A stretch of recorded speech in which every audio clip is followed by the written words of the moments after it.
নমস্কার বন্ধুরা, কেমন আছেন সবাই? আমরা ভালো আছি, আশা করছি আপনারাও ভালো আছেন। রন্ধনে শাশুড়ি বৌমার বন্ধন পরিবারে আপনাদের আরও একবার স্বাগত জানাই। আজকে সকালবেলা ঠাকুর ঘরের কাজ দিয়ে দিনটা শুরু হলো।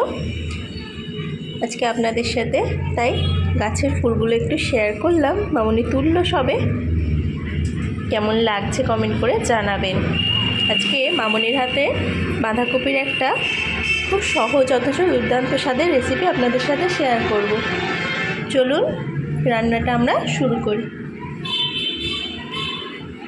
এই দেখুন বন্ধুরা, বাঁধাকপিটা বানানোর জন্য মামনি তেলটা একটু গরম করে নিয়েছে। এবার সরষের তেলটা গরম করে নিয়ে তার মধ্যে দিয়ে দিচ্ছে তেজপাতা আর দুটো শুকনো লঙ্কা। এই দেখুন বন্ধুরা, শুকনো লঙ্কা তেজপাতাটা মামনি তেলের মধ্যে একটু নেড়ে নিল, দিয়ে দিচ্ছে সামান্য 5 ফোড়ন। আপনারা কিন্তু ভিডিওটা স্কিপ না করে দেখতে থাকুন আর এইভাবে অবশ্যই বাঁধাকপিটা একবার বাড়িতে বানিয়ে দেখবেন। এবার দিয়ে দিচ্ছে কেটে ধুয়ে পরিষ্কার করে রাখা আলুগুলো আর দিয়ে দেবে শিম। আলুগুলো একটু নেড়ে নিয়ে দেবে শিম।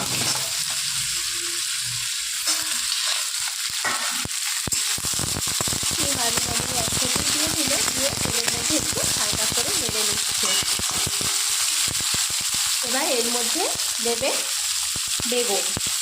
বেগুনটাও আমরা ধুয়ে রেখেছি। এবার ওটা কেটে নেবো, কারণ আগে থেকে বেগুন কেটে রাখলে দানা বেরিয়ে যায়, সঙ্গে সঙ্গে কাটলে দানাটা বেরোবে না। মামনির শিম আলুটা নাড়তে থাকুক, আমি বেগুনটা মামনিকে কেটে দিই। এই দেখুন বন্ধুরা, এই আলুটা মামনি নেড়ে দিয়েছে। এবার এর মধ্যে দিয়ে দিচ্ছে বেগুনটা। আপনারা একটু কালো বেগুনটা ব্যবহার করবেন, কিন্তু আগে থেকে কেটে রাখবেন না। এই তেলের দিয়ে দেওয়ার সঙ্গে কাজে দানাটা বেরোয় যাবে বলে আগে ধীরে ছোটোটা বেগুন। এবার হালকা করে নেড়ে সবজিগুলো। এই দেখুন বন্ধুরা, মামনি সবজিগুলো একটু হালকা লাল করে ভেজে নিচ্ছে। আর এদিকে পাতলা পাতলা করে বাঁধাকপি কেটে ধুয়ে আমরা একটু লবণ হলুদ দিয়ে ভাপিয়ে নিয়েছি বলতে খুব বেশি ভাপানোর দরকার নেই, সামান্য একটু জল চিটচিট করতে লাগলে আপনারা জলটা ঝরাতে দিয়ে দেবেন। জলটা ভালো করে ঝরে গেলে তারপরে ভেজে রাখা সবজির মধ্যে বাঁধাকপিটা অ্যাড করতে হবে। মামনি এবার এই রান্নাটা এমন কিছুই মশলা লাগে না, আপনারা চটজলদি হয়েও যায়। আপনারা একবার অবশ্যই বাড়িতে ট্রাই করে দেখতে পারেন, আর খেতে খুব টেস্টি হয়, রিচও হয় না তরকারিটা খেতে। ভাত, রুটি, পরোটা সব কিছুর সাথে খুব ভালো লাগে, মুরগিও ভালো লাগে বাঁধাকপি তরকারি। এবার এর মধ্যে দেবে সবজিগুলো হালকা লাল করে মামনি ভেজে নিল। এর মধ্যে দেবে সামান্য চিনি,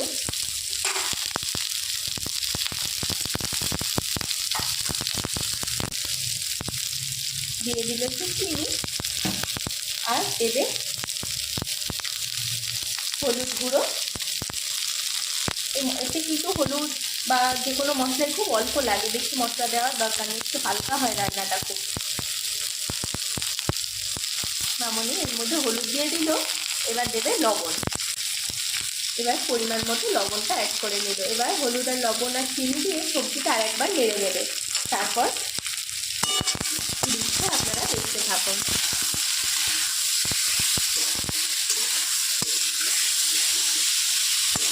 এই দেখুন সবজিগুলো একটু নেড়ে নিচ্ছে মশলা দেওয়ার পর হলুদ লবণ। এবার দিয়ে দেবে একটু সামান্য জিরে গুঁড়ো। আপনারা কিন্তু ভিডিওটা স্কিপ না করে বন্ধুরা দেখুন, আর এইভাবে অবশ্যই একবার বাড়িতে ট্রাই করবেন।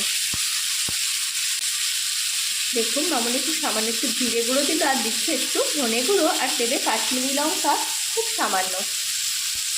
এই রান্নাটা লালও হবে না, বেশি হলুদও হবে না, একটু হালকা হয়েই থাকবে সবুজ। এই দেখুন মামনি মশলাগুলো অ্যাড করে নিল। এবার আবার একটু তেলের মধ্যে নেড়ে নেবে। এই দেখুন বন্ধুরা, মামনি সবজিগুলো আর একটু মশলার সাথে নেড়ে নিল। এবার ভাপিয়ে রাখা বাঁধাকপিটা এটা অ্যাড করছে। আপনারা অবশ্যই এইভাবে একবার ট্রাই করে দেখবেন, খুব টেস্টি হয় রান্নাটা। কম মশলায় চটজলদি হয়েও যায়, এমন কিছু মশলার ঝামেলাও থাকে না বাটাবাটি কিছু। মামনি বাঁধাকপিটা দিয়ে এবার সবজির সাথে ভালো করে ফুলটা মিশিয়ে নিচ্ছে। আপনারা এইভাবে একবার বাড়িতে ট্রাই করে দেখবেন।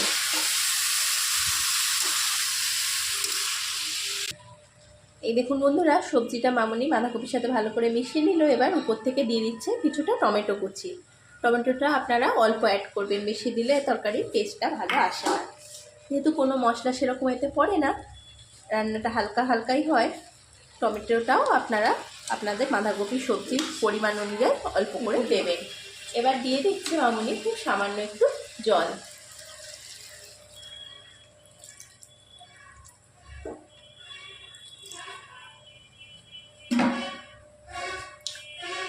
এবার মামনি মিনিট 10 জন্য ঢাকা দেবে, সব ভালো করে সিদ্ধ হতে দেবে। চলুন 10 মিনিট পরে আবার দেখাচ্ছি আমি। এই দেখুন বন্ধুরা, মামনি এবার উপর থেকে দিয়ে দিচ্ছে একটু গ্রেট করা আদা। এবার বাঁধাকপিটা ভালো করে মিশিয়ে নেবে। আপনারা অবশ্যই এইভাবে বাটাবুটি ঝামেলা ছাড়া একবার বাঁধাকপি রান্নাটা হালকা করে দেখবেন, খুব টেস্টি হয় এইভাবে বানালে। আমাদের বাড়িতে তো সবাই পছন্দ করে, রিচভাবে তো বাঁধাকপি হয়ই সব সময়, একটা দিন এরকমও ভালো লাগে খেতে। বিশেষ করে গ্রামের দিকে এইভাবে রান্নাগুলো হয়। কি বলছে? এই দেখুন বন্ধুরা, 10 মিনিট পরে আমরা চলে এসেছি। মামনি বাঁধাকপিটা এবার একটু সামান্য গরম মশলা দিয়ে দেবে উপর থেকে। আমরা দিয়ে দিচ্ছি একটু শাহি গরম মশলা। বাঁধাকপিটা এবার নেড়ে নেবে একবার, আর এই সময় আপনারা একবার টেস্ট করে দেখে নেবেন সব ঠিকঠাক আছে কিনা। লবণ, মিষ্টি, একটু মিষ্টি দিলেই তরকারিটা ভালো লাগে খেতে, যেহেতু শিম বেগুন পড়ে তো সবজিটা একটু কষ্টা কষ্টা লাগে। যে কোনো শাক বলুন, বাঁধাকপি, এগুলোতে একটু মিষ্টি দিলে তবে টেস্টটা ভালো আসে। আপনারাও অ্যাড করবেন পারলে, আর যদি একদমই না যারা খান তাদের অসুবিধা নেই, তারা স্কিপ করতে পারেন। দেখুন বাঁধাকপিটা কি সুন্দর হালকা হালকা কালার হয়েছে, আর সবজিগুলো কি সুন্দর গোটা গোটা হয়ে আছে। এবার আপনি ভালো করে গরম মশলাটা দিয়ে মিশিয়ে নিল। এবার ঢাকা দিয়ে গরম মশলার ভাপটা বসতে দেবে, আর 1-2 মিনিট হলেই রান্নাটা কিন্তু কমপ্লিট হয়ে যাবে। সব সিদ্ধ হয়ে গেছে ভালো করে, আর খুব টেস্টও হয়েছে, আর দারুণ একটা গন্ধও বেরোচ্ছে। আপনারা কিন্তু অবশ্যই এইভাবে বাড়িতে একবার রান্নাটা করে দেখবেন। যদি ভালো লেগে থাকে লাইক, কমেন্ট, শেয়ার, সাবস্ক্রাইব করতে ভুলবেন না। ফেসবুকে আমাদের পেজটিকেও অবশ্যই ফলো করে নেবেন। ভিডিওটি এতক্ষণ ধরে দেখার জন্য আপনাদের অসংখ্য অসংখ্য ধন্যবাদ, আর অনেক অনেক ভালোবাসা। আজ তাহলে আসি, আবার দেখা হবে অন্য কোনো দিন অন্য কোনো নতুন রেসিপি নিয়ে। ততক্ষণ আপনারা ভালো থাকুন, সুস্থ থাকুন। এবার রান্নাটা আমাদের প্রায় রেডি। মামনি কিছুক্ষণ ঢাকা দিয়ে রেখে পরিবেশন করে দেবেন।